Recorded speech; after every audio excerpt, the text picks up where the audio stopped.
प्यारे बच्चों, एक दफा का जिक्र है कि एक जंगल में एक खरगोश रहता था जो बहुत तेज दौड़ता था और उसे अपनी इस सलाहियत पर बहुत फख्र था। दूसरी तरफ कछुआ भी इसी जंगल में रहता था जिसके चलने की रफ्तार बहुत ही आहिस्ता थी।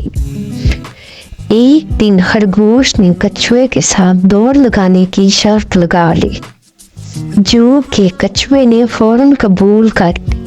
खरगोश को अपनी सलाहियत पे पूरा यकीन था, इसलिए उसने कछुए का बहुत मजाक उड़ाया और जंगल के बाकी जानवर भी कछुए पे हंसने लगे। जैसे ही दौड़ शुरू हुई, खरगोश ने छलांगे लगा से बहुत आगे निकल गया। रास्ते में खरगोश ने जब देखा कि कछुआ बहुत पीछे रह गया है, क्यों ना मैं सो जाऊं।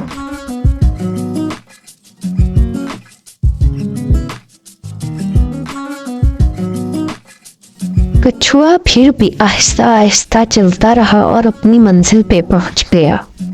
जब खरगोश की आंख खुली तो उसने दौड़ लगा दी, लेकिन तब तक बहुत देर हो चुकी थी।